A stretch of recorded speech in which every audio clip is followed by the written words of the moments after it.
The driver immediately went forward and asked anxiously, Miss, are you okay?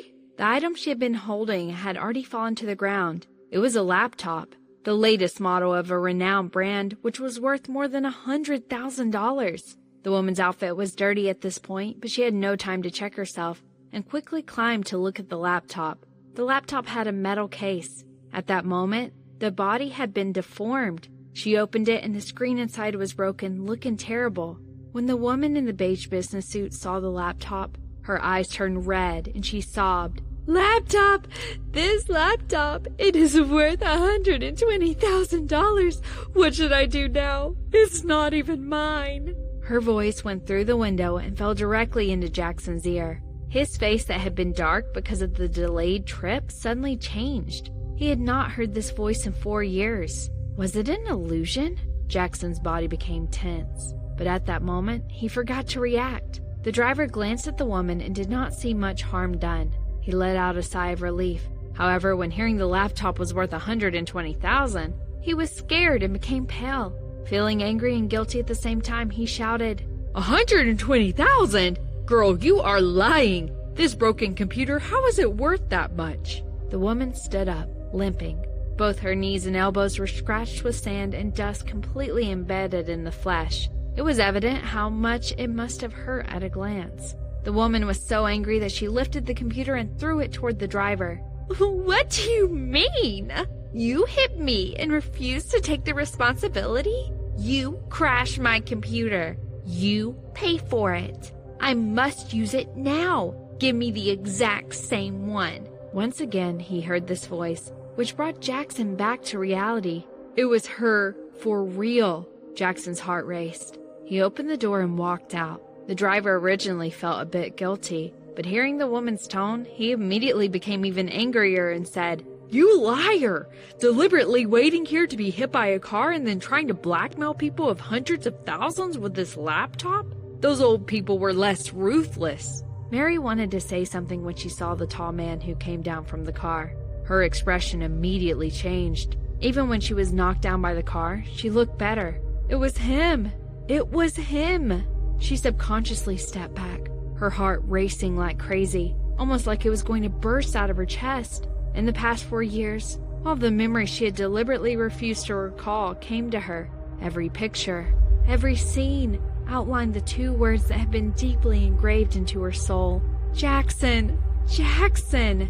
Looking at him in shock, she wanted to escape, but the laptop was a new machine that her boss just got. She just took it back.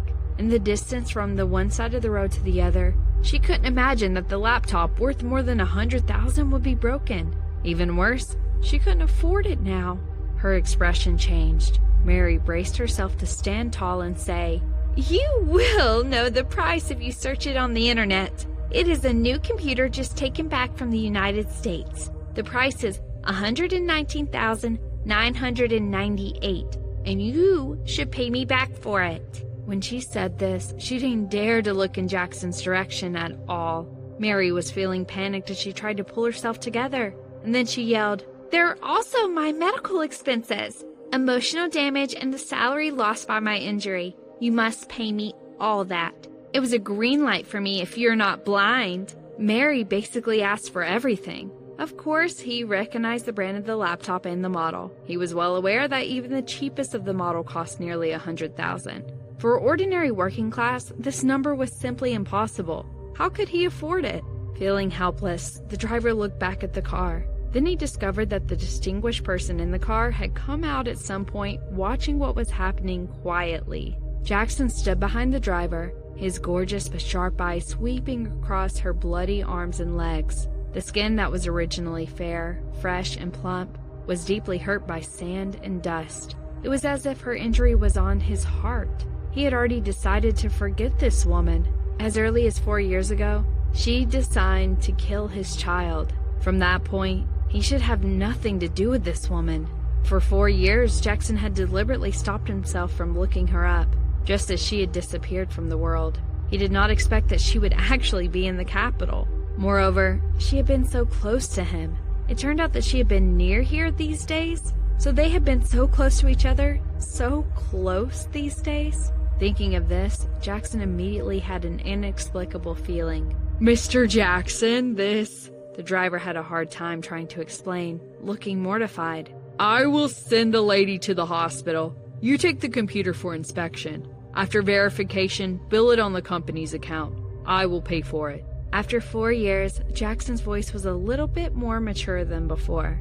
At the moment, it sounded a little indifferent. Compared with before, he was now less flirty and less relaxed. 4 years of working hard made him a different person. Mary heard his voice and her eyes became wet, but she quickly reacted and roared, "What inspection? Just pay me for it and I'll go to the hospital myself."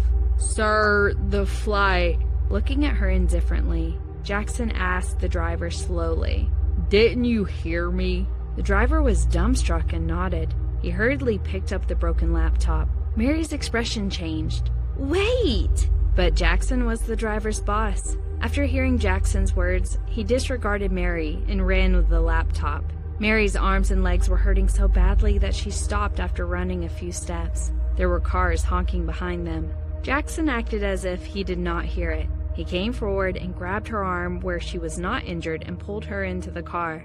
Mary's face became pale and she bristled. "Jackson, don't touch me!" Jackson did not care, yanking her into the car and throwing her in the co-pilot. He then quickly walked to the driver's seat. Mary had already opened the door, and the majority of her body was already out of the car.